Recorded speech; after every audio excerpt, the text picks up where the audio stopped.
kita semua. Syukur alhamdulillah Bapak Ibu sekalian, setelah selesai kita melaksanakan sholat Jumat dan istirahat makan siang, alhamdulillah pada siang hari ini saya akan melanjutkan diskusi kita. Kali ini saya akan menyampaikan tentang kebijakan Dinas Pendidikan Provinsi Maluku Utara tentang pengembangan pendidikan vokasi. Bapak Ibu sekalian, sebagaimana visi Gubernur dan seringkali menjadi tagline dalam kegiatan-kegiatan Dinas Pendidikan, yaitu Maluku Utara Cerdas 2025.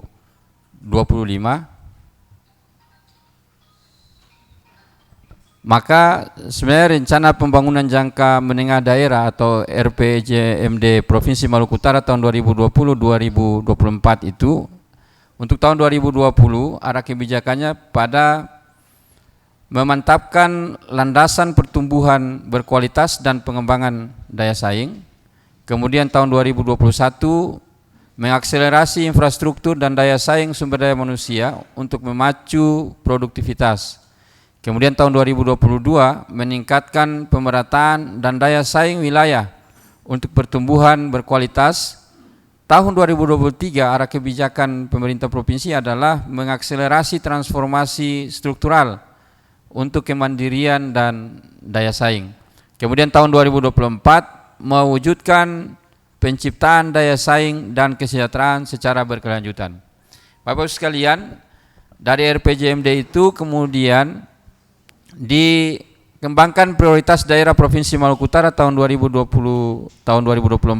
Yang pertama adalah peningkatan kualitas dan daya saing sumber daya manusia, kemudian pemerataan infrastruktur dan daya saing wilayah, peningkatan kemandirian dan daya saing ekonomi, 4. peningkatan ketahanan bencana dan perubahan iklim, kemudian yang kelima peningkatan harmonisasi dan konduktivitas wilayah, dan yang keenam pemantapan tata kelola pemerintahan.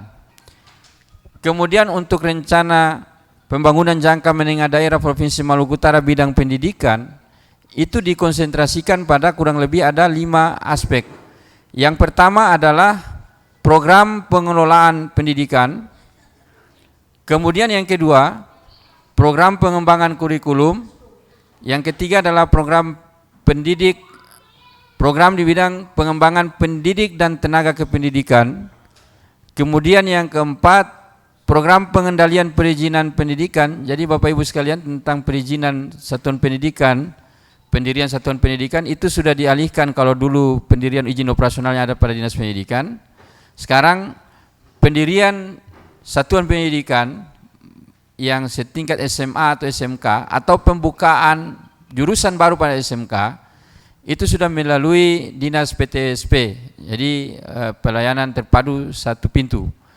Nah, nanti prosedurnya itu kemudian setelah seluruh dokumen diusulkan lewat PTSP, nanti PTSP akan menyurat ke Dinas Pendidikan untuk memverifikasi secara faktual apakah sekolah ini layak berdiri atau jurusan ini layak dibuka ataukah tidak pada SMK yang bersangkutan. Nah, itu prosedurnya. Kemudian yang terakhir adalah program pengembangan bahasa dan sastra. Bapak Ibu sekalian, berbicara tentang pendidikan vokasi atau SMK di Maluku Utara, maka harapan kita adalah, dan harapan pemerintah sebenarnya, bahwa lulusan SMK itu mampu menghasilkan output yang memiliki daya saing atau punya sumber daya manusia yang memiliki daya saing yang siap diterima di dunia kerja. Nah, ini adalah tantangan untuk kita, khususnya SMK di Maluku Utara. Karena apa? Karena Maluku Utara sebenarnya dalam tren investasi yang menurun, Maluku Utara itu masuk dalam kategori 3 besar investasi terbesar. Nah, kita juga nanti kemudian akan mendapatkan bonus demografi. Nah, khawatirnya Bapak Ibu sekalian, ketika loncatan investasi yang begitu besar, khususnya di Halmahera Tengah misalnya dengan PT IWIP, kemudian ada di Halmahera Timur dan ada di Halmahera Selatan. Nah, ini kemudian tidak bisa diambil secara positif oleh putra daerah, khususnya lulusan-lulusan SMK, dalam serapan dunia kerja dari industri-industri tersebut. Kenapa? Karena kita melahirkan SMK tetapi tidak melahirkan siswa SMK yang punya kompetensi yang diakui. Nah, bagaimana siswa SMK yang diakui? Nanti ada arah kebijakan pengembangan SMK di Maluku Utara. Nanti kita berdiskusi Bapak Ibu sekalian. Tapi saya ingin melihat bahwa kalau kita bicara tentang piramida kebutuhan tenaga kerja, maka piramida yang paling landasan bawah atau kebutuhan tenaga kerja yang paling besar itu ada pada lulusan SMK sebenarnya. Nah, peluang inilah yang seharusnya kita ambil sebagai sebuah poin positif untuk bagaimana pengembangan SMK di Maluku Utara. Tantangan yang dihadapi secara nasional oleh SMK sebenarnya itu ada kurang lebih ada 5 poin, dan ini saya kira berlaku secara umum. Yang pertama adalah kesempatan peningkatan kompetensi guru, utamanya guru-guru produktif di sekolah menengah kejuruan, dan peningkatan kapasitas kepala sekolah, kemudian pengawas SMK sesuai dengan kebutuhan industri itu masih sangat rendah. Kalau kita mau jujur, maka hampir seluruh guru kita, utamanya guru-guru produktif, itu paling minim untuk melakukan training atau peningkatan kualitas sumber daya. Nah, ini sebenarnya juga jadi pemikiran kami di pembinaan SMK provinsi untuk bagaimana bisa meningkatkan kualitas teman-teman yang ada, utamanya guru produktif. Jadi problem kita bukan hanya pada kekurangan guru produktif, tetapi problem kita adalah guru produktif yang ada juga itu kualitasnya tidak pernah di-upgrade. Jadi dulu setelah kuliah, ya mungkin kapasitasnya masih bagus, kualitas pengetahuannya masih bagus, tapi karena perkembangan teknologi dan ilmu pengetahuan yang terus berkembang, sementara kita tidak pernah di training untuk mengupdate pengetahuan kita sesuai dengan perkembangan teknologi, maka kemudian tidak mampu bersaing dengan teman-teman atau guru-guru yang baru. Sehingga harusnya guru-guru ini lebih banyak diarahkan untuk bagaimana bisa meningkatkan kompetensinya sesuai dengan standar dunia kerja. Bila perlu magang langsung ke dunia kerja sehingga dia juga bisa menjelaskan teknologi terbaru terhadap peserta didiknya. Kemudian yang berikut adalah sinergitas pemangku kepentingan termasuk dunia kerja pada program pengembangan SMK masih kurang. Nah, ini juga problem kita di Maluku Utara. Terkesan bahwa revitalisasi SMK yang terdapat pada Impres nomor 9 tahun 2016 itu hanya menjadi kewajiban Dinas Pendidikan untuk mengurus pendidikan vokasi. Padahal Bapak Ibu sekalian, di Impres itu diwajibkan untuk 12 lembaga, non-kementerian dan seterusnya, untuk bagaimana bersinergi membangun pendidikan vokasi. Nah, di Maluku Utara hampir untuk membangun pendidikan vokasi ini itu hanya dititik beratkan pada Dinas Pendidikan Provinsi, khususnya bidang pembinaan SMK. Padahal di antara kompetensi-kompetensi keahlian, bidang keahlian dan seterusnya, seharusnya ada sinergitas antara SKPD yang terlibat, misalnya Dinas Kelautan, ya, Dinas Pertambangan dan dinas-dinas yang lain yang terkait untuk itu. Belum lagi kita bicara tentang BUMN dan seterusnya. Ya. Jadi Bapak Ibu sekalian, kemudian yang berikut adalah belum semua SMK mengembangkan kurikulum bersama dunia kerja. Nah, ini juga problem. Karena bagaimana kita mau menyiapkan standar lulusan kita sesuai dengan dunia kerja, padahal yang kita ajarkan itu ketinggalan dengan apa yang bergerak di industri. Kalau saya tidak salah di SMK 2 ini ada kurikulum yang berbasis industri itu yang bersama dengan AHM ya. Ya, Astra Honda Motor ya. Di SMK 2. Saya kira ini perlu ditingkatkan. Ke depan mungkin lebih banyak lagi kompetensi keahlian yang kemudian disinergikan kurikulumnya dengan dunia kerja dan dunia industri. Kemudian yang berikut adalah, nah ini juga problem, Belum semua SMK memiliki fasilitas yang sesuai dengan standar industri. Jadi SMK-SMK tertentu saja, atau di misalnya SMK 2 mungkin pada kompetensi keahlian tertentu saja atau bidang keahlian yang punya peralatan atau bahan praktek dan alat praktek itu sesuai dengan standar industri. Ada sebagian atau sebagian besar SMK di Maluku Utara yang masih menerapkan sistem praktek dan peralatan yang sangat terbatas. Kemudian yang berikut adalah manajemen sekolah masih cenderung terbebani hal-hal administratif. Jadi seharusnya sudah ada pengembangan yang lebih baik.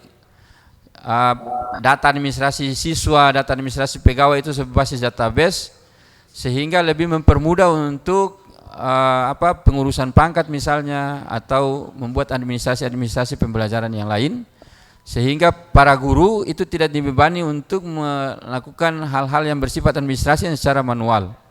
Nah, ini mungkin tantangan SMK yang masih sulit untuk menjawab kebutuhan dunia kerja, sehingga kondisi ini Bapak Ibu sekalian jujur saja perlu dibenahi. Bapak Ibu sekalian yang saya hormati, kondisi isu dan permasalahan yang terjadi di Maluku Utara, kalau tadi secara umum, yang kita coba mengidentifikasi, sebenarnya ini dari tahun 2020, ada tim di bidang SMK yang coba mengidentifikasi isu-isu, kurang lebih ada 10. Kurang lebih tidak jauh beda dengan apa yang diidentifikasi permasalahan secara nasional. Saya tidak perlu mendetailkan satu persatu.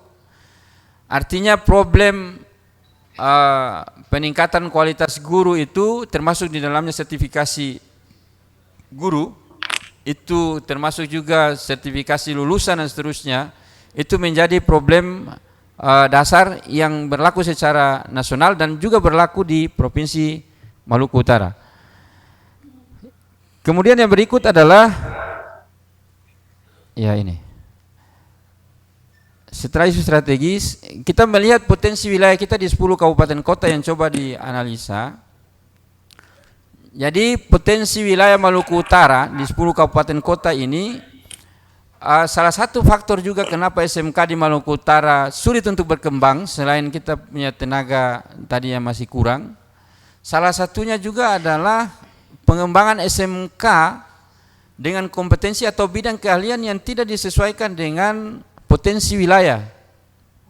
Jadi misalnya ada kedapatan beberapa SMK yang ada di wilayah tertentu, misalnya taruhlah di daerah Halteng, itu ada satu SMK yang tidak punya guru produktif teknik komputer dan jaringan. Jadi SMK ini awalnya itu dibangun USB SMK pertanian dan perikanan. Kemudian itu dirubah menjadi SMK teknik komputer dan jaringan, yang SMK-nya itu tidak punya guru produktif, kemudian dia tidak punya jaringan di situ. Jadi jaringan komputer juga tidak ada. Iya itu ada. Aneh tapi nyata itu. Dan masih banyak juga model seperti itu. Misalnya ada yang di daerah Mangoli, ada juga di daerah Halmahera Timur misalnya, dan ada beberapa daerah lagi di Morotai juga misalnya, ada seperti itu. Jadi Bapak Ibu sekalian, pembukaan jurusan, bagaimana kita mau menghasilkan lulusan yang kompeten, yang memiliki kompetensi yang siap diterima di dunia kerja, kalau pembukaan jurusan itu tidak sesuai dengan potensi yang ada di situ.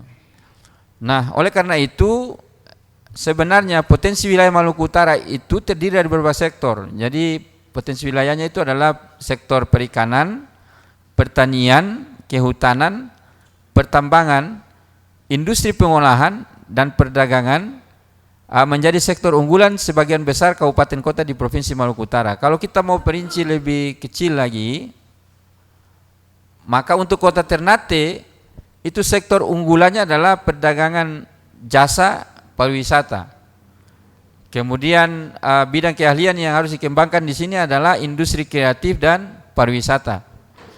Kemudian Tidore Kepulauan itu pertanian, kehutanan, perikanan, listrik, gas dan pariwisata. Di sana kan ada pengembangan PLTU. Kemudian Kabupaten Halmahera Utara itu pertanian, kehutanan dan perikanan, pertambangan, pariwisata. Kabupaten Halmahera Barat pertanian, kehutanan dan perikanan, listrik dan gas. Halmahera Timur pertambangan dan pariwisata. Halmahera Selatan industri pengolahan, pertanian, kehutanan, perikanan dan pertambangan. Kabupaten Halmahera Tengah industri pengolahan, pertambangan, pertanian, kehutanan dan perikanan. Kabupaten Kepulauan Sula pertanian, kehutanan, perikanan, listrik dan gas. Kemudian Pulau Taliabu, kalau Morotai pertanian, kehutanan, perikanan dan pariwisata. Taliabu pertanian, kehutanan dan perikanan. Jadi seharusnya SMK di wilayah-wilayah ini itu dikembangkan dengan sesuai dengan sektor potensi wilayahnya, tapi kenyataannya tidak seperti itu. Kemudian Bapak Ibu sekalian, rencana strategis pengembangan SMK. Yang pertama adalah, jadi ini kita bicara secara umum mungkin dari tahun 2021 sampai dengan tahun 2024 sesuai dengan RPJMD tadi.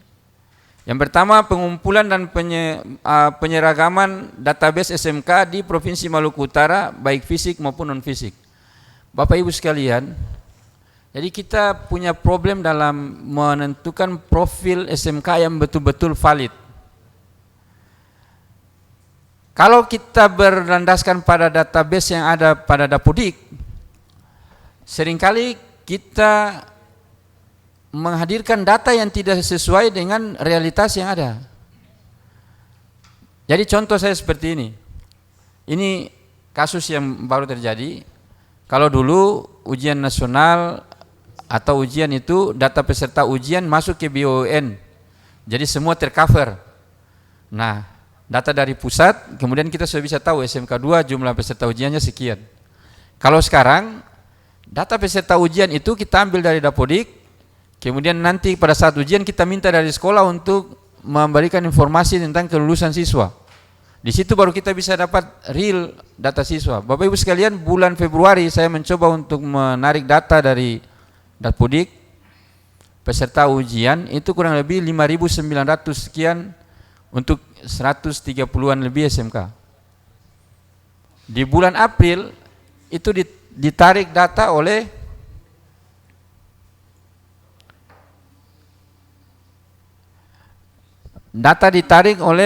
Direktorat Jenderal untuk pengadaan belangko ijazah. Itu sudah jumlah yang siswa yang ditarik itu berjumlah 5.700. Bayangkan dalam waktu 2 bulan terjadi perbedaan data siswa kurang lebih 200 orang. Setelah ujian kami meminta data dari sekolah dan sekolah mengirim kami merekap, ternyata jumlah peserta ujian yang real 5.500 peserta ujian. Jadi terjadi distorsi data yang begitu besar. Jadi untuk menentukan profil SMK ini juga kita harus langsung ke sekolah untuk mengupdate data real di lapangan. Nah ini yang sampai sekarang, yang tahun 2020 pernah dilakukan, tapi sampai sekarang juga belum di data terupdate. Jadi kalau betul-betul data yang valid itu memang harus langsung ke sekolah dan mencari data di sekolah. Nah, oleh karena itu ada konsep bagaimana membuat database, kemudian membuat Dapodik Mini. Nah, kalau Bapak Ibu sekalian mungkin banyak yang kemudian mengatakan bahwa penerimaan peserta didik baru yang baru lewat itu adalah penerimaan peserta didik yang paling ribet. Memang betul, tapi satu keuntungan kita adalah aplikasi yang kita gunakan memang itu yang kita coba untuk buat, nanti kita buat sederhanakan lagi, sehingga nanti kita coba untuk pengadaan server dan kita mengupayakan untuk kalau bisa ada Dapodik Mini yang sebelum sekolah-sekolah itu mengcover data secara real ke Dapodik pusat, itu bisa diintegrasikan ke Dapodik Mini yang ada di Dinas Pendidikan. Mudah-mudahan dengan begitu data bisa tercover secara valid. Kemudian yang kedua, penyediaan dan pelayanan sistem informasi dan komunikasi SMK di seluruh wilayah Maluku Utara.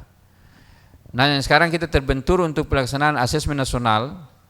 Ini masih banyak sekolah yang kemudian masih terkendala di jaringan. Jadi masih banyak juga yang akan melaksanakan ujian itu dengan tidak mandiri, tetapi dia bergabung ke sekolah-sekolah yang lain.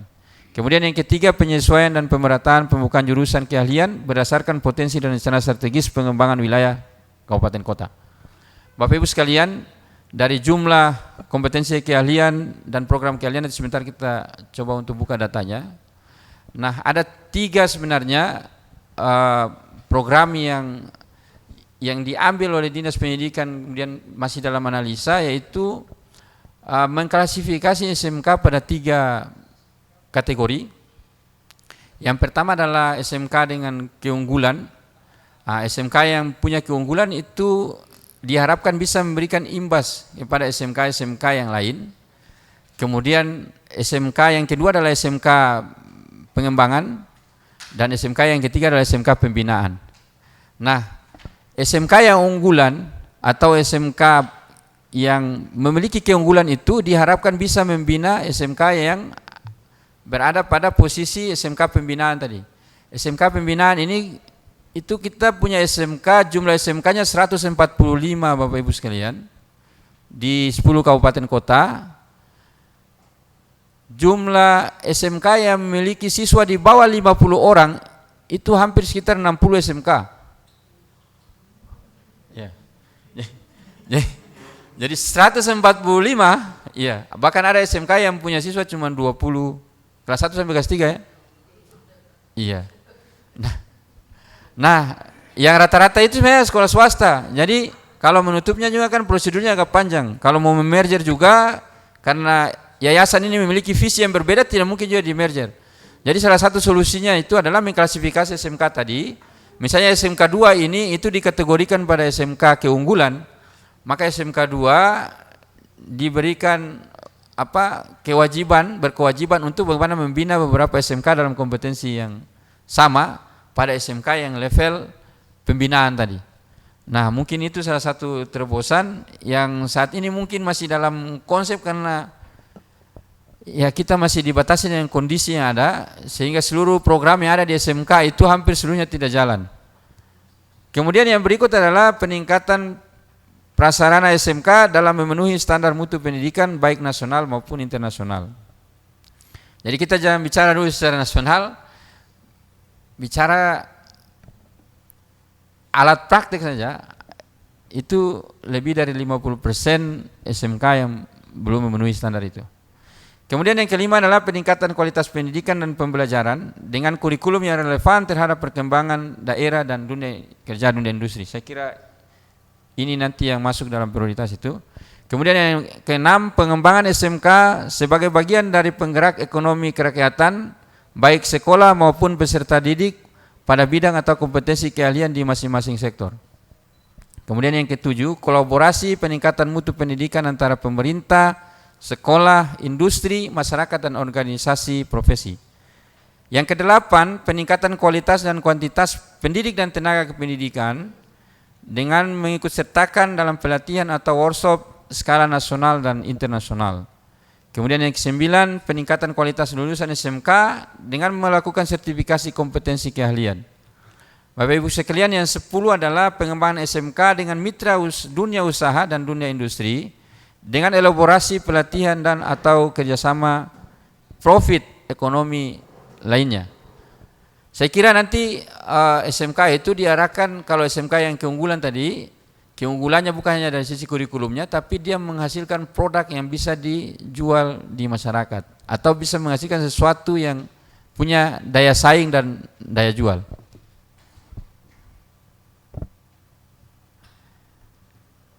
Rencana pengembangan SMK saya kira ini kita lewatkan saja.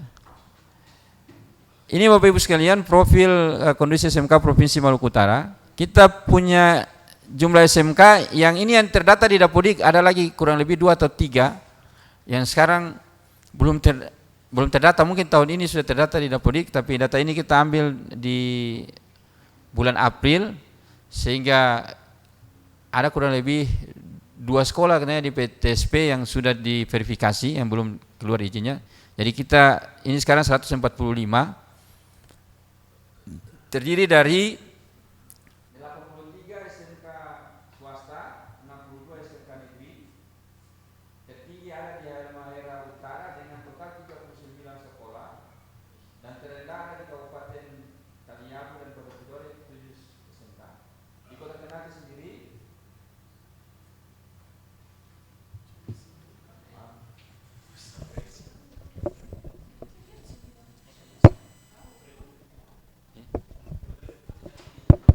ya, maaf Bapak Ibu sekalian, di Kabupaten Halmahera Barat, kalau seperti yang kita lihat di daftar, itu 7 SMK negeri, kemudian 6 SMK swasta, jumlahnya 13. Jadi yang paling terbanyak itu ada di Kabupaten Halmahera Utara dengan 5 sekolah negeri, 34 sekolah swasta, jumlahnya 39. Iya. Jadi terbanyak. Ini lebih dari sekitar setengahnya juga siswa di bawah 50 di Halmahera Utara itu. Di Kota Tobelo sendiri itu ada kurang lebih, Kota Tobelo ya, Tobelo ini Tobelo Utara, Tobelo Selatan, ada kurang lebih 19 SMK di Kota Tobelo. Iya, kalau kita mendesain lebih kecil. Jadi pendirian SMK yang mungkin ini dari kabupaten kota dulu, sehingga begitu mudah mendirikan SMK, pada akhirnya juga tidak bisa menghasilkan tenaga kerja yang baik, lulusan yang baik lah. Nah, ini per kabupaten kota, per bidang keahlian, program keahlian, kemudian jumlah kompetensi keahlian. Ini sudah ada siswa, penyebaran siswanya. Jadi di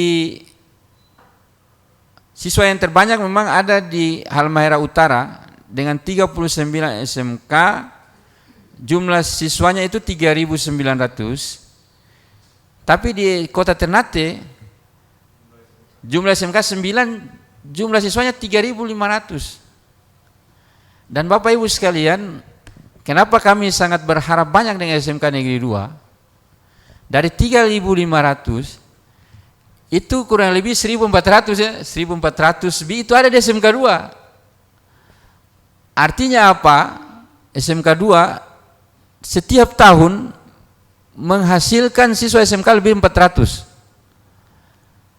Kalau pengolahannya kurang maksimal, maka akan menghasilkan anak-anak yang mungkin di luar dari target kita, yaitu lulusan SMK yang BMW tadi, bekerja, wirausaha, kemudian melanjutkan studi. 400 lebih, saya kira tantangan yang cukup menarik untuk kita kaji secara bersama, sehingga harapan kami sebenarnya SMK 2 bisa jadi pilot project. Artinya apa? Kalau lulusan SMK 2 70% bisa terserap di BMW tadi, maka saya yakin akan mengurangi kurang lebih 30% atau 25% lulusan SMK yang nganggur. Gitu. Oleh karena itu sebenarnya harapan besar kami, bagaimana teman-teman di SMK Negeri 2 ini bisa secara mandiri mengembangkan diri, sehingga nanti bisa melahirkan lulusan atau output yang berdaya saing, memiliki sumber daya yang baik yang sesuai dengan standar industri. Nanti kita akan coba untuk melihat standarisasinya, karena kalau jujur saja, kalau mau membandingkan antara SMK yang ada ini dari 145, untuk bidang teknologi dan rekayasa itu masih sangat unggul SMK Negeri 2 Kota Ternate dibandingkan dengan sekolah-sekolah yang lain. Saya kira nanti kita coba lihat data-data berikutnya. Ini kita punya 8 bidang keahlian dari 9 bidang keahlian yang ada di Maluku Utara. Di SMK Negeri 2 sendiri itu ada 2 bidang keahlian, teknologi dan rekayasa, kemudian teknologi informasi. Ya. Teknologi informasi ini ada TKJ, jadi 2 bidang keahlian dengan 11 kompetensi keahlian.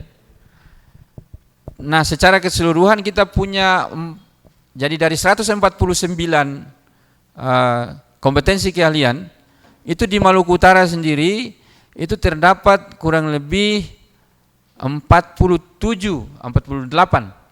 kompetensi keahlian dengan 27 program keahlian dan 8 bidang keahlian. Kompetensi keahlian yang paling banyak dari 145 SMK kurang lebih ada sekitar 60 lebih yang membuka jurusan teknik komputer dan jaringan dengan siswa terbanyak 4.600 lebih. Nah ini termasuk SMK yang tadi yang tidak punya jaringan tapi buka jurusan teknik komputer dan jaringan. Nah kita punya kurang lebih 43 program keahlian. Dengan jumlah siswa secara keseluruhan itu adalah 18.244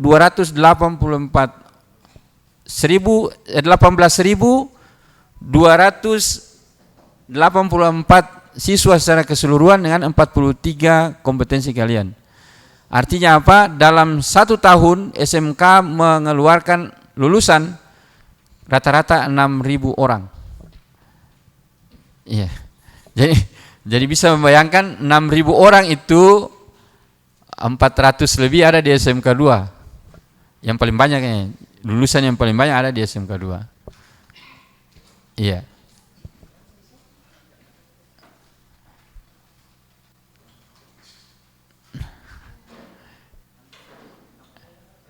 Iya. Nah ini sebenarnya yang tadi yang program SMK PK itu dengan 8 plus I, jadi 8 aspek plus 1 I, ya. Jadi ada di sini kurikulum disusun bersama termasuk penguatan aspek soft skill dan karakter, kebekerjaan untuk melengkapi aspek hard skill yang sesuai dengan kebutuhan dunia kerja, pembelajaran berbasis project real dari dunia kerja, jadi PPL, kemudian jumlah dan peran guru, instruktur dari industri dan ahli dari dunia kerja. Ini untuk SMK PK. SMK PK ini sementara dikembangkan ini, dan saya berharap SMK 2 juga dikembangkan model ini karena nantinya non PK juga mungkin masuk dalam sini karena dia menjadi salah satu juga yang diuji mutunya melalui aplikasi pengembangan mutu SMK. Kemudian yang keempat, praktek kerja industri minimal 1 semester. Kalau yang sekarang kita kurang lebih mungkin 4 bulan ya. Iya 4 bulan ya prakering. Jadi nantinya itu kurang lebih minimal 1 semester di industri. Kemudian yang kelima, sertifikasi kompetensi yang sesuai dengan standar kebutuhan dunia kerja. Kemudian update teknologi dan pelatihan bagi guru dan instruktur. Jadi bukan hanya siswa yang diajak untuk belajar, tapi guru juga seharusnya belajar untuk memperbarui pengetahuannya, mengupdate sehingga guru juga punya inovasi yang baik. Kemudian yang kedelapan adalah komitmen serapan lulusan oleh dunia kerja. Rencana pengembangan bidang kurikulum Dinas Pendidikan dan Kebudayaan Provinsi Maluku Utara. Jadi konsep yang kita kembangkan adalah pengembangan kemitraan SMK terintegrasi. Maksudnya begini Bapak Ibu sekalian, selama ini mindset kita itu adalah bagaimana menghitung kekurangan di SMK. Taruhlah kalau di SMK 2 yang dihitung itu adalah kekurangan alat. Tapi kita tidak, maksudnya jarang menganalisa kira-kira alat-alat yang ada di SMK 2 ini standarnya seperti apa dan akan bisa digunakan untuk apa. Nah, maksudnya adalah kalau kita sudah bisa mengidentifikasi potensi peralatan kita yang ada di SMK 2, maka sepatutnya juga kita juga bisa menganalisa dengan alat ini apa yang bisa kita hadirkan, apa yang bisa kita produksi dengan alat-alat yang ada di SMK 2. Begitu juga teman-teman yang ada di SMK-SMK yang lain. Misalnya SMK Pertanian, saya sekarang mencoba untuk berdiskusi dengan teman-teman yang SMK Pertanian sebenarnya. Kalau kita SMK berdiri secara sendiri, misalnya SMK 2 berdiri sendiri, SMK 1 juga berdiri sendiri. SMK di Halmahera berdiri sendiri. Padahal kalau misalnya SMK pertanian, taruhlah kayak di SMK 4 Halmahera, SMK 4 Tidore, itu punya luas lahan kurang lebih lahan yang bisa ditanami itu 1 hektar. Belum lagi kalau dia merger, artinya dia mengembangkan dengan masyarakat yang ada sekitar situ, berarti kurang lebih 2 atau 3 hektar. Di SMK Negeri 4 juga, 7 kalau tidak salah, di Halmahera Barat, itu punya luas lahan 2 hektar. Belum tanah masyarakat yang digunakan. Artinya apa? Kalau ini kita coba kombinasikan, mitrakan satu kompetensi keahlian pertanian yang sama, kemudian kita buat kemitraan itu dalam, kita identifikasi guru-guru yang punya kompetensi yang baik, kemudian menyusun kurikulum yang sama, memblok kurikulumnya, kemudian menerapkan misalnya pada semester 1, 6 bulan pertama, 3 bulan itu belajarnya produktif, adaptif normatif misalnya. Kemudian yang 3 bulan dilihat bahan pangan yang bisa ditanam, misalnya kalau rica. Nah, 10 SMK dengan luas lahan 1 hektar saja, berarti sudah bisa menghasilkan rica 10 hektar, kira-kira berapa ton dalam 3 bulan. Nah, ini maksud kita bagaimana memitrakan SMK ini. Misalnya SMK 2, SMK 2 ini kan punya potensi kalau menurut saya luar biasa. Taruhlah misalnya yang otomotif, motor. Siswa 1.400 bisa mengidentifikasi 500 siswa yang memiliki kendaraan bermotor. Maka dalam 1 bulan untuk mengganti oli sekitar 500 motor itu. Artinya apa? Punya potensi ekonomi. Kalau dikembangkan secara maksimal, maka itu bisa menghasilkan yang luar biasa. Bagaimana Pak Andi ya? Iya. Potensi ekonominya maksudnya. Nah, ini butuh kreativitas. Saya kira teman-teman mungkin punya ide lebih cemerlang. Jadi kalau yang tanah di depan itu jangan hanya dikasih pohon-pohon saja. Kalau di Jawa itu, saya pernah ke Cianjur, SMK pertanian di Bukit itu ya, SMK berapa itu.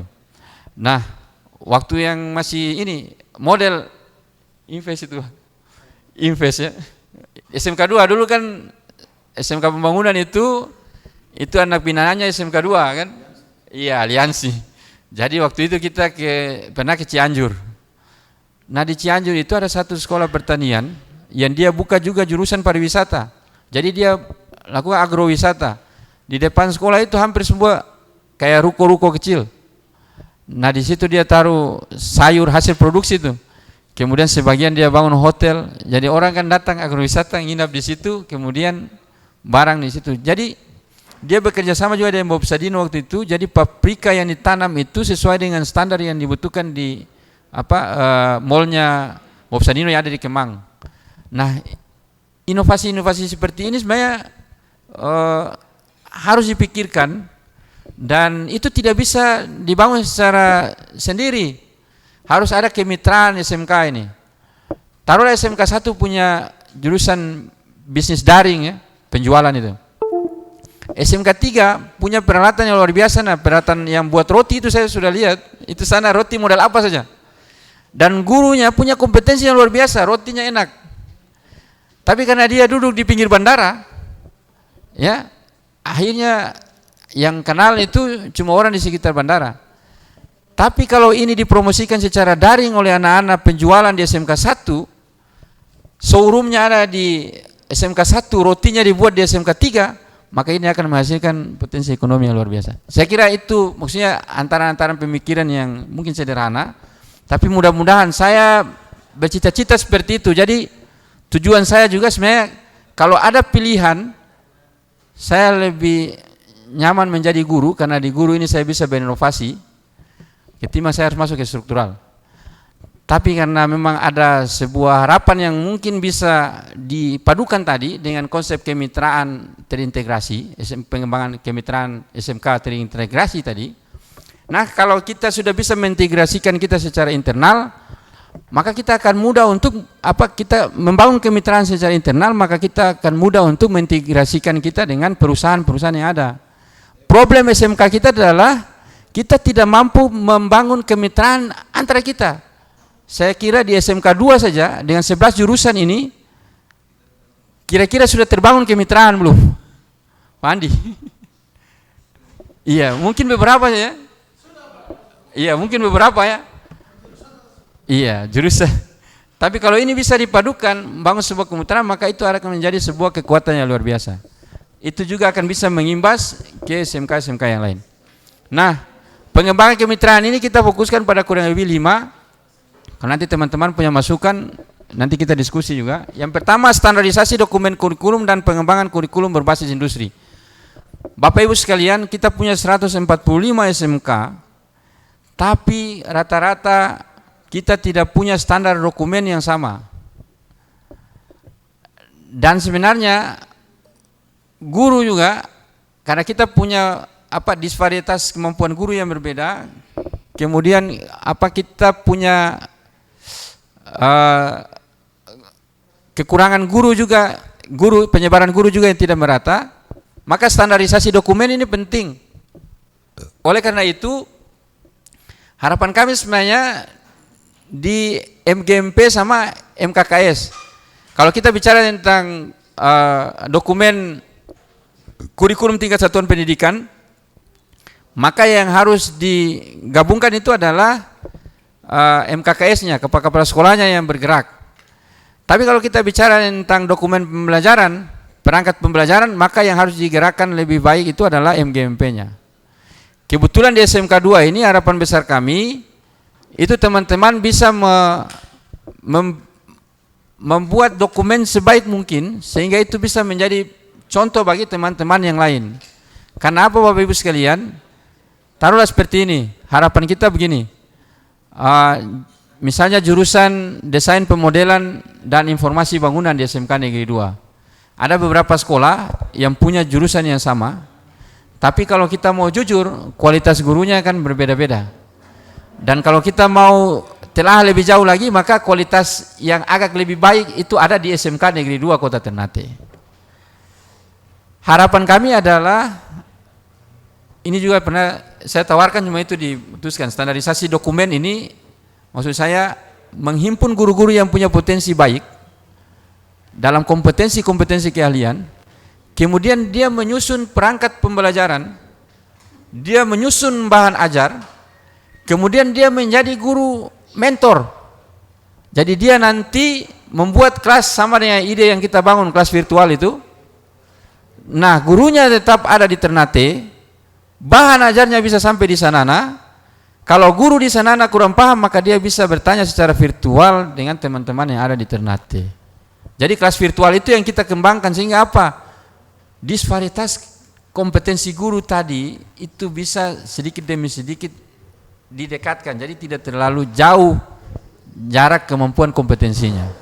Nah, ini harapan kita sebenarnya, membentuk kelas-kelas virtual dengan guru-guru yang punya kompetensi baik, menjadi mentor di dalamnya sehingga menjadi coaching teman-teman guru, bukan karena mereka tidak tahu, tapi mungkin karena mereka terlambat informasi dibanding dengan teman-teman yang ada di Ternate.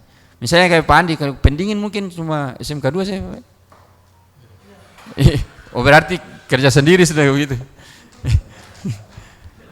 Iya, ini kayak Pak Manto ya, properti. Nah, properti ini ada beberapa juga. Dan kayaknya sudah luar biasa kalau yang properti ini. Kemudian yang kedua adalah pengembangan kurikulum disusun bersama industri. Saya kira ini penting, arahnya nanti ke sana. Kemudian yang ketiga adalah mendorong pembentukan LSP P1 pada SMK yang berpotensi untuk dapat dikembangkan. Bapak Ibu sekalian, kita punya 145 SMK di Maluku Utara yang punya LSP cuman SMK 1, SMK 1. Iya, SMK 2 belum aktif. SMK 2 belum aktif. Iya. Iya, sudah punya lisensi tapi tidak pernah digunakan lisensinya. Iya, belum digunakan, tuh. Jadi 145 yang punya LSPP 1 itu cuman SMK Negeri 1 dan SMK Negeri 2. Kalau di daerah Gorontalo misalnya yang jumlah SMK-nya lebih di bawah dari kita, tetapi jumlah LSP-nya lebih dari 10. Nah, Bapak Ibu sekalian, Ke depan kita akan mendorong, taruhlah kayak yang sekarang yang sementara mengurus LSPP 1 itu selain SMK Negeri 1, SMK Negeri 1 sudah, SMK Negeri 2 mau aktifkan kembali. Kemudian SMK Putra Bahari. Jadi kalau ini jadi 3, harapan kami adalah nantinya ada kaitannya dengan standarisasi TUK SMK di 10 kabupaten kota untuk mendukung peningkatan kualitas uji kompetensi keahlian. Tahun ini kita dapat 14 sekolah di 10 kabupaten kota yang diberikan bantuan peralatan dan dak tuntas. Target kita di 10 kabupaten kota nanti akan terbentuk laboratorium yang punya standar uji kompetensi yang layak digunakan untuk uji kompetensi sertifikasi.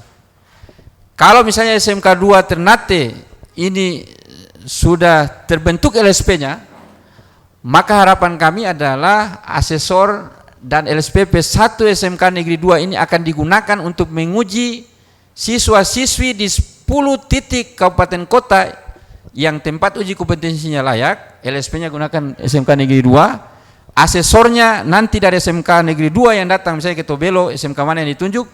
Jadi siswa yang dalam bisnis teknologi rekayasa itu nanti diuji oleh LSP P2 SMK Negeri 2. Agar supaya apa? Lulusan SMK nanti memiliki sertifikat kompetensi yang nantinya diakui oleh dunia kerja. Karena kita 145 SMK ujian kompetensinya tidak tahu apakah buat atau tidak. Kalau di Ternate mungkin bisa dipantau. Di luar saya tidak tahu. Ada yang buat tapi yang uji cuma guru di situ. Itu sama dengan ujian biasa saja kan. Itu. Dan itu sebagian besar, ada sekitar lebih dari 50%. Mungkin 70% kayaknya. Yang seperti itu. Iya. Nah, harapan kita seperti itu, jadi terbentuk TUK misalnya jurusan listrik.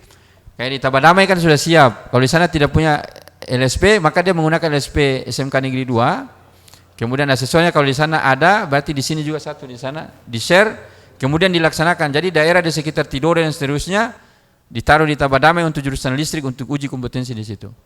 Misalnya di Tobelo apalagi otomotif, di SMK Nusantara itu punya peralatan yang sudah sama standar di sini, yang layak untuk jadi TUK. Asesornya dari SMK Negeri 2, LSP-nya SMK Negeri 2, diuji seluruh yang ada di Halmahera Utara itu, sehingga siswanya nanti lulusannya itu punya kompetensi yang baik. Yang terakhir sertifikasi profesi baik bagi guru maupun siswa. Kalau di sini kan sertifikat profesinya expire. Ada sebagian yang belum itu yang ikut di BLK kalau tidak salah ya. Ya ada beberapa guru dan kompetensi itu. Saya berharap karena di sini punya potensi yang banyak, guru-guru produktifnya juga punya kapasitas dan kualitas yang baik, maka mudah-mudahan semua bisa tersertifikasi sehingga bisa menjadi asesor untuk bidang teknologi dan rekayasa. Nah, SMK 1 nanti kita dorong di bisnis dan manajemen, kemudian SMK 4 kita dorong untuk bidang perikanan dan kelautan. Jadi nanti kalau di SMK kemaritiman ini itu yang nanti kita coba untuk lihat asesornya lagi. Saya kira itu. Yang terakhir ini mungkin hanya intermezzo saja. Kurang lebih ada 5 rencana pengembangan SMK dan konsep kita adalah pengembangan kemitraan SMK terintegrasi. Karena kita tidak punya anggaran, maka kita mengintegrasikan. Jadi kita mengkolaborasikan. Harapannya adalah membangun sebuah ekosistem. Bapak Ibu sekalian, Gojek, Grab itu bisa kuat bukan karena transportasinya ya, transportasi online-nya, tapi dia bisa membangun sebuah ekosistem yang mengintegrasi semua kepentingan di dalam. Orang mau beli makanan lewat Gojek. Jadi aplikasi itu membangun sebuah ekosistem ekonomi. Nah, SMK seharusnya juga diarahkan untuk membangun kemitraan sehingga tercipta ekosistem vokasi tadi. Jadi tidak bisa berdiri sendiri. Nah, tujuannya SMK PK juga seperti itu. Dan potensi yang paling besar itu ada di SMK 2. Makanya saya bilang di antara 4 SMK yang ditunjuk sebagai SMK PK ini itu masuknya itu baru sampai level 1, level 2 dan paling maksimal level 3. Tapi kalau SMK Negeri 2 pas masuknya itu langsung masuk di mana? Langsung level 4. Karena dia sudah memberikan pengimbasan terhadap SMK yang lain. Saya kira mungkin untuk sementara itu ada beberapa poin lagi sebenarnya yang ingin saya sampaikan, termasuk sosialisasi tentang penyampaian tentang asesmen nasional. Ini penting juga untuk SMK. Jadi asesmen nasional ini ada perubahan tolak ukur dasar, pemikiran dasar dari menteri yang baru ini dengan Merdeka Belajar. Kalau dulu, kalau dalam analisa saya, mungkin teman-teman bisa men-share juga, yang dihadirkan duluan itu adalah materinya. Jadi kurikulumnya yang dihadirkan duluan. Jadi standar isinya, KIKD-nya, itu yang menjadi tolak ukur dasar untuk penerapan kurikulum. Nah, kalau yang menteri ini dia rubah, mulainya itu dari asesmen. Jadi asesmen nasional ini sebagai baseline, data dasar, fondasi awal untuk mengukur ketercapaian satuan pendidikan dalam mencapai 8 standar atau standar pelayanan minimalnya. Jadi asesmen nasional ini memang tidak ada efek apa-apa terhadap siapapun. Itu. Baik terhadap siswa ataupun terhadap guru nanti yang mengikuti survei. Tidak ada. Atau untuk sekolah tidak ada. Jadi dia menjadi data dasar. Maksudnya apa? Baseline itu maksudnya dari 8 standar itu, dari 3 bentuk asesmen nasional, nanti dirata-ratakan, dihitung kira-kira SMK 2 itu mencapai pada standar yang mana dari rata-rata nilai itu. Nah, tidak akan dibandingkan dengan sekolah yang lain. SMK 2 akan dibandingkan dengan SMK 2 sendiri. Kapan perbandingannya? Perbandingannya nanti di tahun 2022. Bagaimana membandingkannya? Jadi SMK 2 dengan SMK dengan program nanti diberikan stimulus, misalnya non PK ini, guru dilatih berdasarkan industri, kemudian sarana prasarana ditingkatkan. Apakah ada efeknya terhadap peningkatan kualitas atau peningkatan mutu yang ada di SMK 2 atau tidak di tahun 2022? Yang dites lagi apa? Siswa, kemudian guru. Nah, asesmen nasional terdiri dari AKM, asesmen kompetensi minimal, kemudian survei karakter dan survei lingkungan belajar. Kalau guru itu hanya 1 saja surveinya, kalau siswa 3 komponen semua terlibat. Baik itu asesmen kompetensi minimal, kemudian survei karakter dan survei lingkungan belajar. Kemudian dia terjadwal, jadi siswa sama dengan ujian. Kalau guru selama 4 hari bebas, dia mau menginput di rumah silahkan, yang survei karakternya. Nah, ini semua menjadi nilai atau baseline, tolak ukur dasar. Kira-kira kalau guru dia survei dia nilai bagus, nanti sebentar siswa penilai kurang bagus, berarti ada problem di mana? Gurunya pintar tapi transfer knowledge-nya kurang bagus terhadap siswa. Apanya yang mau ditingkatkan? Tugasnya LPMP untuk diseminasi. Artinya apa? Guru harus diberikan pelatihan atau stimulus untuk bagaimana bisa lebih mengajar lebih baik sehingga siswa bisa menangkap dengan baik. Atau sebaliknya, siswa nilainya tinggi tapi guru nilainya rendah. Apa yang harus dirubah? Artinya apa? Siswa ini lebih cepat menangkap informasi, gurunya agak lambat menangkap informasi. Sehingga apa? Gurunya mungkin ya lebih ditingkatkan kompetensinya. Nah, ini yang ingin dicapai dari asesmen kompetensi, asesmen nasional yang terdiri dari AKM, kemudian survei karakter dan survei lingkungan belajar. AKM terdiri dari 2, yaitu literasi dan numerasi. Kenapa harus literasi dan numerasi? Tong belajar di sekolah itu kurang lebih ada 14 mata pelajaran.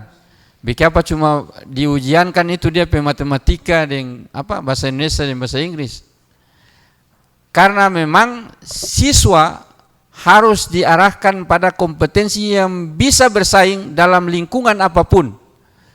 Dan kompetensi yang harus dimiliki oleh siapapun itu ada sebenarnya 3. Tapi yang cuma bisa diuji itu 2. Yang pertama, struktur berpikirnya lewat numerasi. Orang yang pintar berhitung, dia akan bisa menghitung apa saja itu. Kemudian literasi, orang yang banyak membaca maka dia bisa berkomunikasi dengan siapapun. Dia akan bisa hidup dengan siapapun, dia bisa bekerja dimanapun. Yang kemudian yang ketiga, itu kalau dia punya kompetensi selain literasi, numerasi, dan menulis. Cuma karena menulis ini sulit untuk diukur. Kira-kira kalau dia menulis jalan-jalan di pantai dan seterusnya, bagaimana cara menilainya? Maka tidak diuji. Itu. Saya kira itu untuk yang asesmen kompetensi asesmen nasional, yang insya Allah nanti SMK itu di bulan September kurang lebih minggu kedua dilaksanakan, dan dari 1.400 siswa SMK 2 itu cuma 45 siswa yang akan diambil sebagai sampel, kemudian 5 sebagai cadangan, jadi ada 50 orang. Jadi mau 1.000 mau 20 tetap sampelnya sama 45. Nah itu sudah ada. Kenapa harus diambil itu? Diambil itu karena sudah ada hitung statistiknya, sudah bisa mewakili karena sifatnya sampel. Kalau misalnya dia cuma 20 maka sensus. Kalau sampel kan mengambil sebagian, kalau sensus mengambil seluruhnya.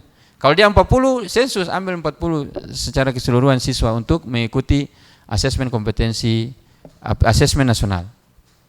Saya kira itu saya sudahi, saya serahkan ke moderator.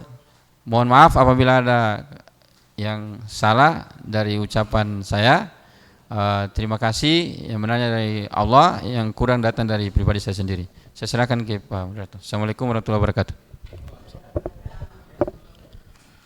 Terima kasih Pak Kasih yang begitu banyak memberikan materi-materi kaitannya dengan kebijakan dan pengembangan strategi SMK yang begitu luas yang sudah dipaparkan oleh Pak Kasih. Selain itu, beliau ini juga sebagai mantan kepala sekolah SMK, jadi hal-hal yang berkaitan dengan kebijakan maupun pengembangan tentang pendidikan kejuruan itu beliau sangat menguasai. Jadi untuk itu pada kesempatan ini Bapak Ibu sekalian, baik yang ada di meeting room maupun yang ada di Labcom dan di studio, kami harapkan dengan materi yang telah begitu banyak disampaikan, mungkin ada hal-hal yang berkaitan dengan pengembangan SMK ke depan. Mungkin Bapak Ibu sekalian yang dapat memberikan pertanyaan-pertanyaan atau masukan-masukan yang berkaitan dengan pengembangan SMK ke depan. Pengembangan SMK ke depan, saya mohon kepada Bapak Ibu bisa memberikan pertanyaannya. Jadi untuk itu mungkin saya bagi dalam sesi.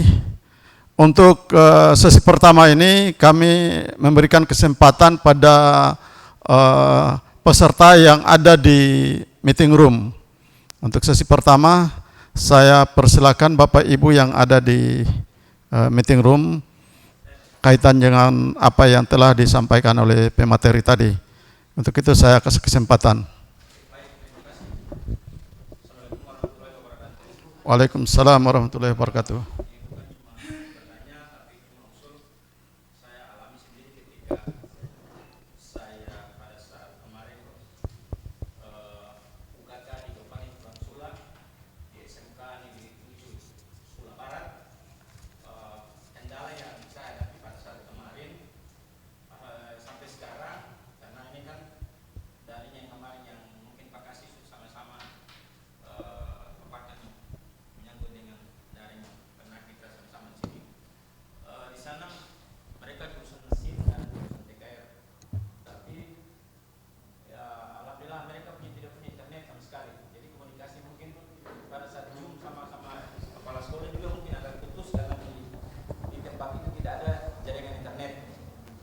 kalau misalnya mereka komunikasi sama kita di sini juga agak susah.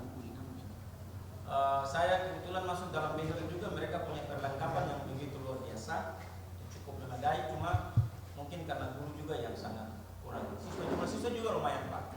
Kemarin yang kita UKK itu jurusan teknik pengelasan ini kurang lebih teknik mesin, tapi mereka ikut kompetensinya teknik pengelasan, jadi jumlahnya 23 orang dan alhamdulillah semua sudah lulus yang kemarin tahun urusan. Itu yang pertama. Yang kedua menyangkut dengan apa yang disinggung, menyangkut dengan LSP tadi, LSP P1. Saya kebetulan barusan terima mendat lagi satu menyangkut dengan itu LSP. Saya harapkan dan teman-teman harapkan kalau boleh kami dari pihak LSP khususnya SMK Negeri 2 minta pada Pak Kasih Kuno untuk menyurat di SMK teknologi yang ada di Provinsi Sumatera Utara supaya kita bisa kerjasama. Karena kalau misalnya dari SMK 2 yang menyurat mungkin gaungnya kurang begitu tinggi kalau misalnya dari dinas itu saja Pak. Terima kasih Pak.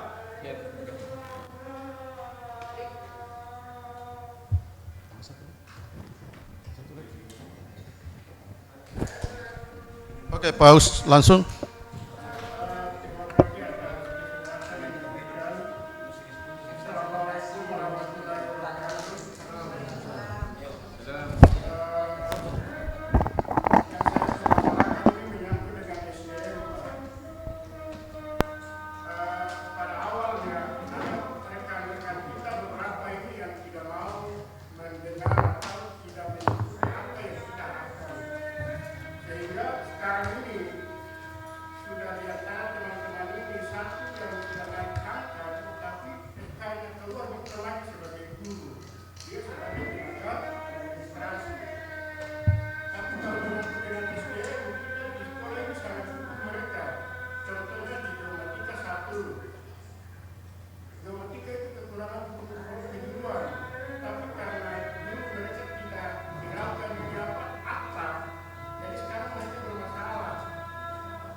Ya, saya kira yang saya akan memberikan beberapa hal dari yang disampaikan oleh yang pertama Pak Armanto.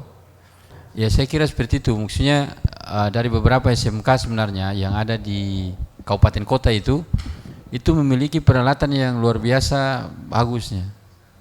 Saya pernah ke SMK Negeri 1 Morotai. Di sana kebetulan dia jurusannya teknik komputer jaringan. Itu peralatan mikrotiknya, peralatan yang terbaru. Jadi lengkap, karena dia dapat bantuan. Kalau bantuan DAK kan satu kali bantuan misalnya untuk jurusan ini 1,5 miliar misalnya kan, langsung komplit. Nah, cuma problemnya itu ada di situ tadi. Ada di guru produktifnya yang tidak mampu menggunakan peralatan ini. Ada juga di SMK ini yang Nautika, kapal menangkap ikan, SMK di Negeri 5 ini, Negeri 5 Sofifi yang dekat-dekat saja, jangan terlalu jauh. Nah, ada beberapa peralatan juga yang mereka tidak bisa gunakan. Nah, maksud saya kemitraan tadi, kalau kita bisa bangun, jadi pada saat kepala sekolah menghubungi saya menyampaikan begini, Nautika berarti nanti saya hubungkan dengan SMK Negeri 4 Kota Ternate. Jadi pada saat itu ya kita hubungkan dengan SMK 4 Kota Ternate, dua pilihan, apakah gurunya yang di SMK 5 ke SMK 4 ataukah guru SMK 4 yang ke SMK 5 untuk training. Nah, tinggal nanti kepala sekolah yang sama-sama membicarakan itu. Nah, itu berhasil, maksudnya dilaksanakan itu sehingga guru bisa memanfaatkan peralatan yang belum bisa digunakan. Maksud saya juga seperti itu. Rata-rata teman-teman di SMK Negeri 2 ini punya kompetensi yang baik dengan peralatan yang sudah standar yang bisa digunakan. Nah, kalau ada teman-teman yang lain, kalau kita bisa bangun kemitraan ini, maka insya Allah SMK ini bisa diminimalisir lah kekurangan-kekurangan yang ada. Kemudian untuk LSPP 1 insya Allah dinas akan mensupport 100%. Iya. Sebenarnya juga ada anggaran.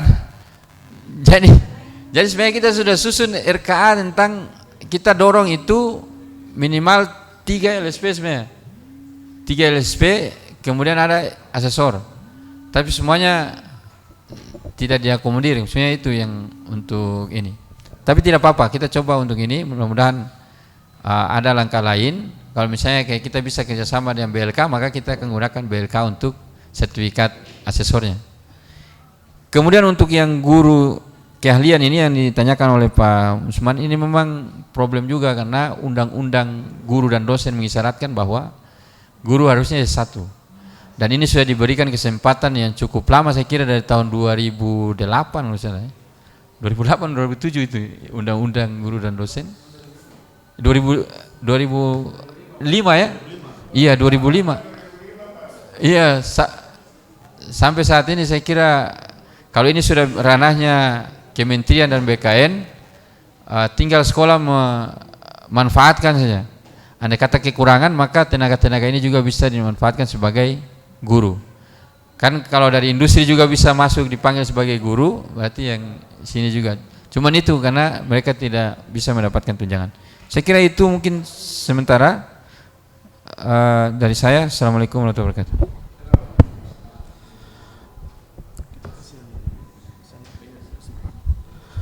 Oke, baik Bapak Ibu, untuk yang dari ruang meeting room yang sudah memberikan 2 pertanyaan.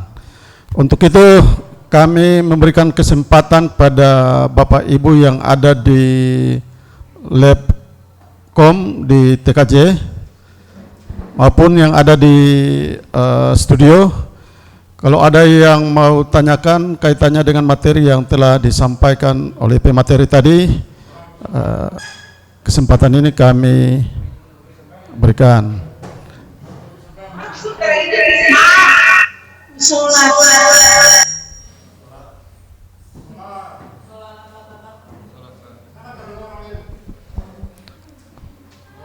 Oke, untuk sementara kita break sholat asar, setelah itu baru kita lanjut.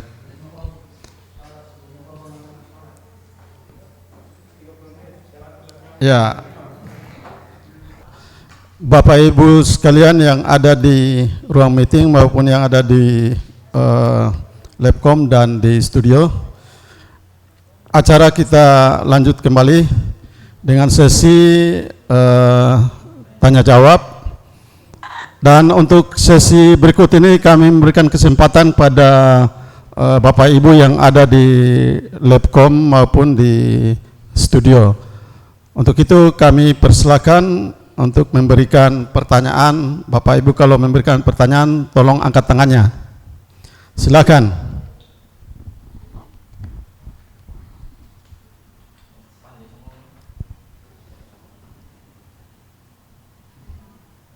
Oke.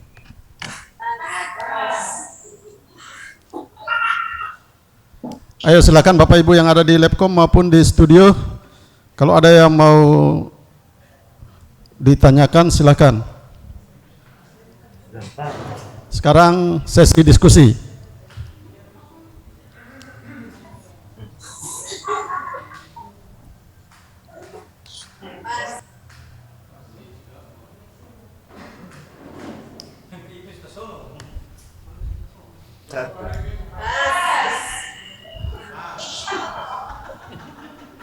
Pak Kude.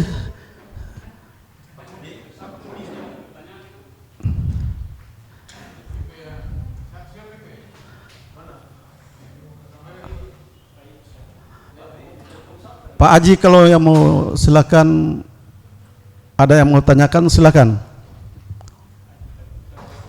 Cukup jelas Pak, cukup jelas apa yang disampaikan oleh Pak Kasih, cukup jelas, cukup jelas, dan kami semua peserta mengapresiasi apa yang disampaikan oleh Pak Kasih. Terima kasih. Para dengar. Cukup jelas Pak apa yang disampaikan oleh Pak Kasih, dan kami semua peserta sangat mengapresiasi apa yang disampaikan oleh Pak Kasih. Semoga menjadi tambahan pengetahuan dan ilmu buat kami. Terima kasih Pak.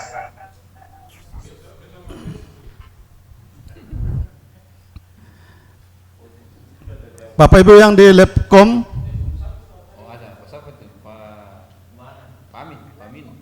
Pak Amin silakan.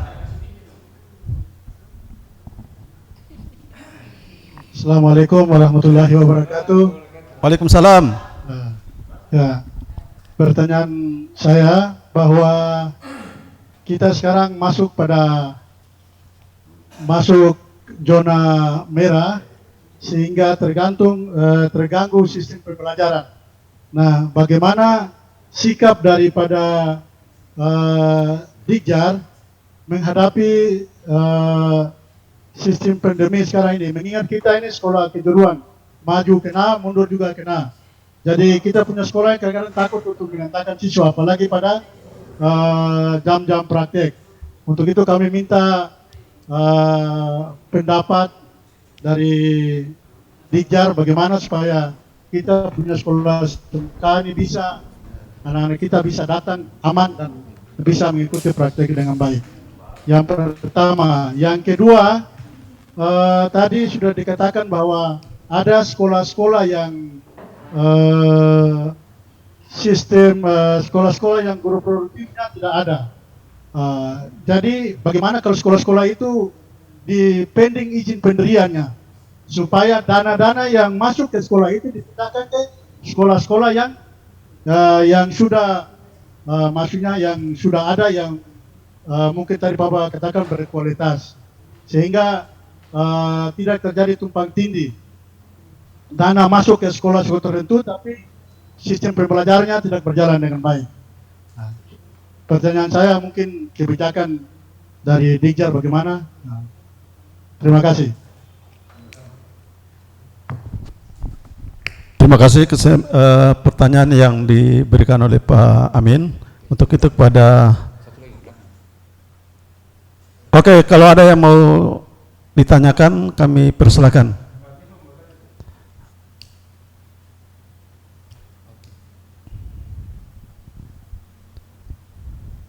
Ini kayaknya dingin nih, jadi banyak yang bertanya.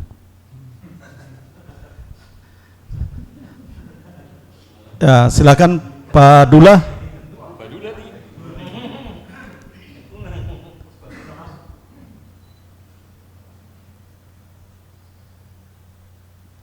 Coba menghadap kamera. Halo, dengar? Halo? Begini Pak, di dalam kurikulum kita ini kan SMK. Jadi bagaimana langkah-langkah Dikjar sehingga pendidikan ini menjadi tolak ukur untuk bangsa dan daerah ini ke depan. Lalu kemudian, kalau kita dengan sistem daring, memang orang bisa semua pintar. Tapi bagaimana kalau siswa-siswa kita itu belajar tanpa terkontrol? Bisa juga buruk tentang sosial. Untuk itu, saya berpikir bahwa Dikjar bisa mengambil langkah-langkah sehingga tidak seluruh kita melalui pembelajaran daring, harus ada tetap muka. Barangkali itu yang saya sampaikan. Terima kasih. Assalamualaikum warahmatullahi wabarakatuh.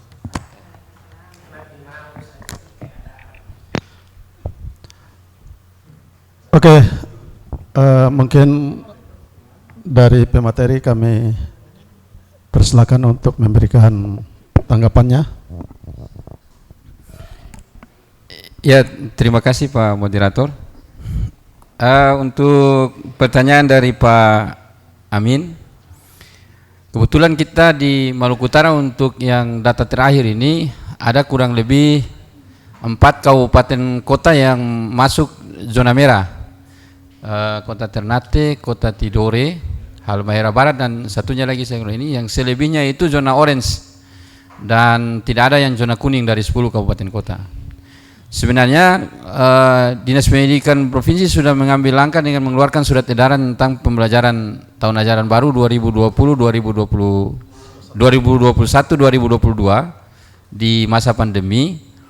Nah, sampai sekarang juga itu belum ada peraturan menteri, peraturan bersama menteri yang dikeluarkan untuk pembelajaran di masa pandemi yang sekarang. Maka kita berlandaskan pada peraturan 4 menteri yang dikeluarkan pada peraturan nomor 4 bulan November tahun 2020 tentang penerapan pembelajaran di semester ganjil tahun 2021. Itu masih kita patokan, di mana dalam entry pointnya itu menyerahkan proses pembelajaran itu kepada pemerintah daerah. Jadi arti kata pemerintah daerah Kota Ternate mengeluarkan edaran misalnya untuk ditiadakan pembelajaran tatap muka, maka proses pembelajaran tatap muka itu sekolah-sekolah baik tingkat SD, SMP maupun SMA, SMK yang ada di wilayah itu menyesuaikan dengan edaran yang dikeluarkan, misalnya Wali Kota Ternate, yang dikeluarkan oleh Wali Kota Ternate. Tetapi untuk SMK itu ada spesifikasinya. Ada peraturan atau petunjuk pelaksanaan pembelajaran praktek yang dikeluarkan oleh direktur menyangkut dengan praktek di SMK.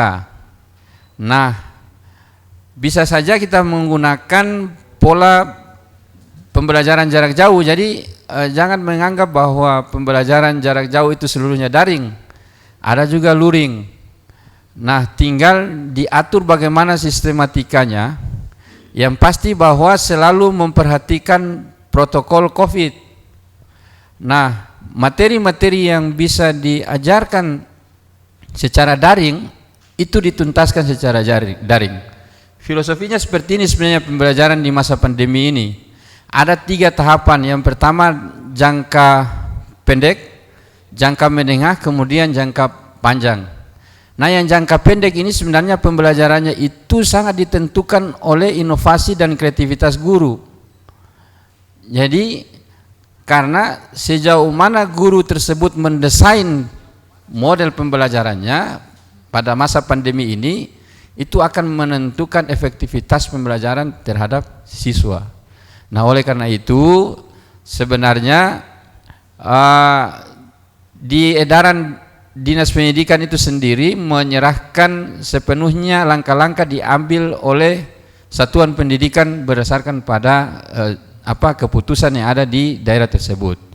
Nah, kalau aturannya sekarang masih memungkinkan, maka boleh saja ada beberapa misalnya, tapi kan harus menentukan atau memperhatikan jumlah jamnya misalnya dalam tatap muka itu tidak melebihi dari 4 jam misalnya, atau kapasitas ruang.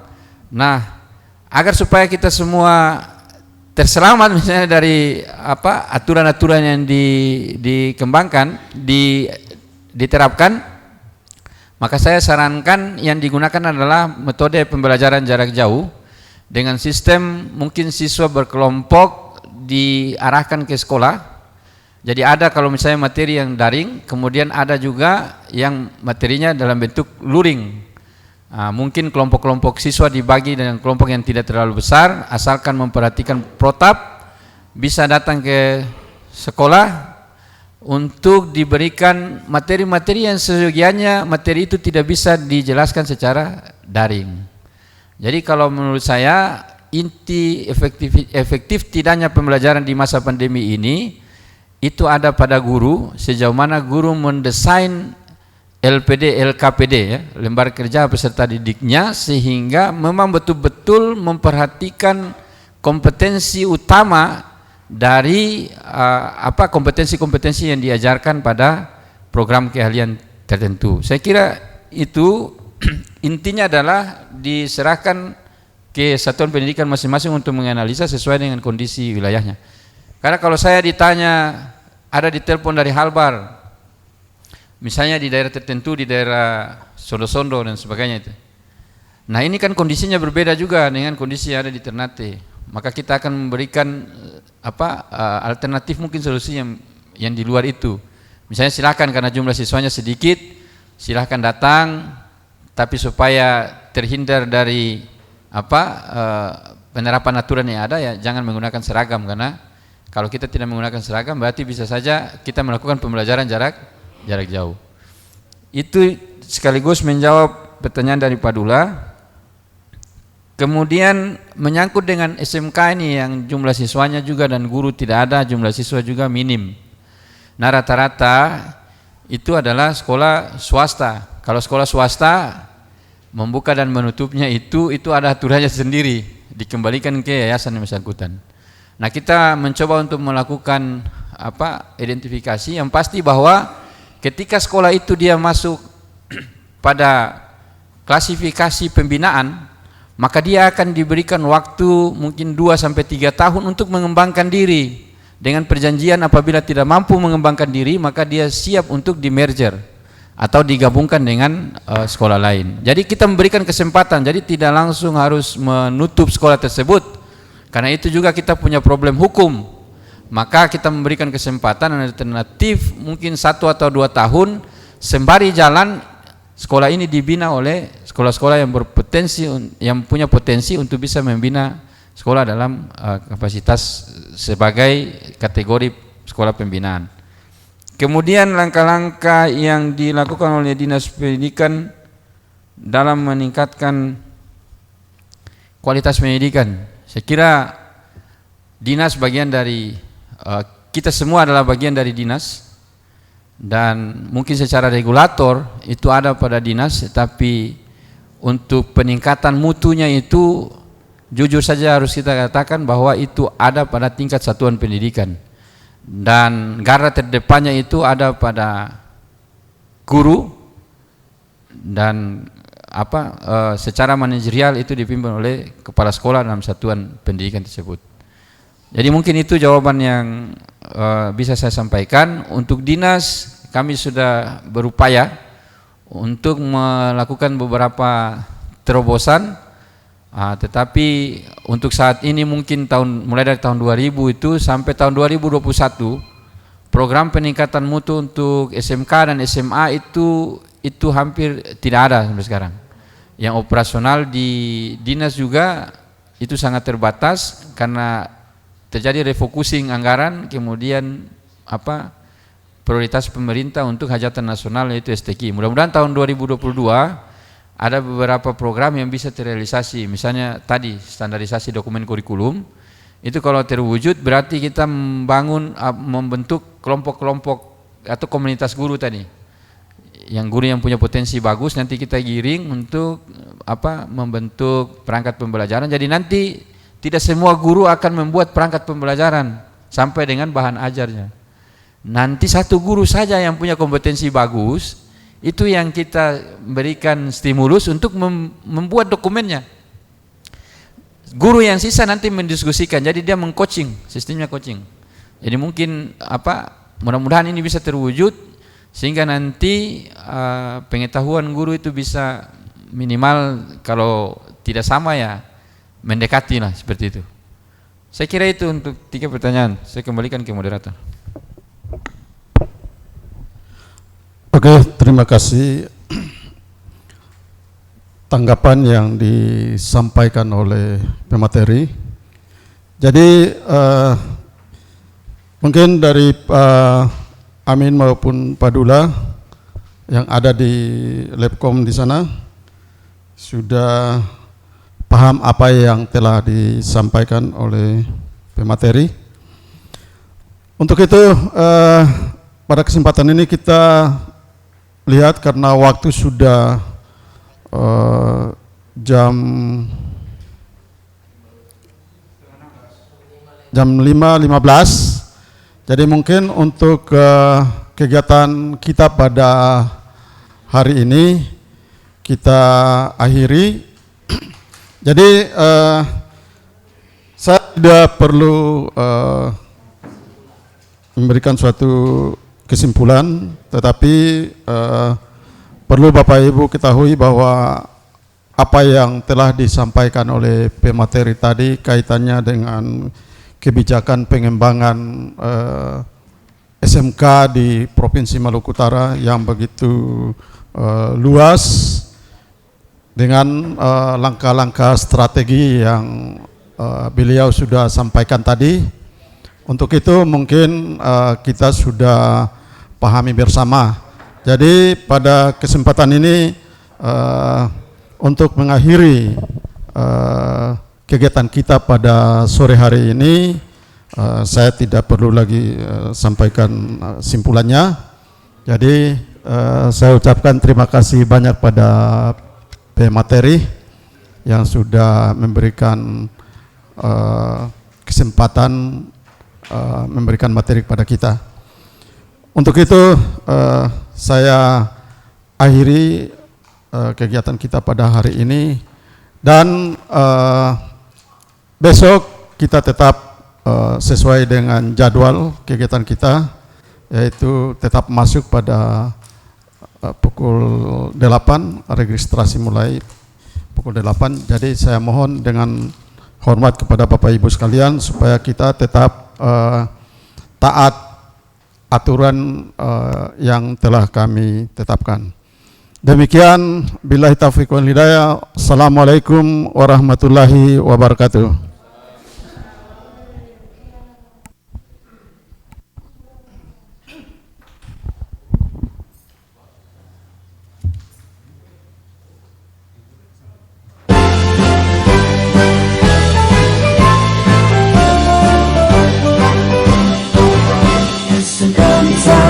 SMK hebat, bentuk dan berkarakter kuat, berdaya saing dalam bekerja, tampil mandiri penuh cita. Membuat kita generasi bangsa, potensi yang unggul merata, berwawasan tinggi, berbudi mulia.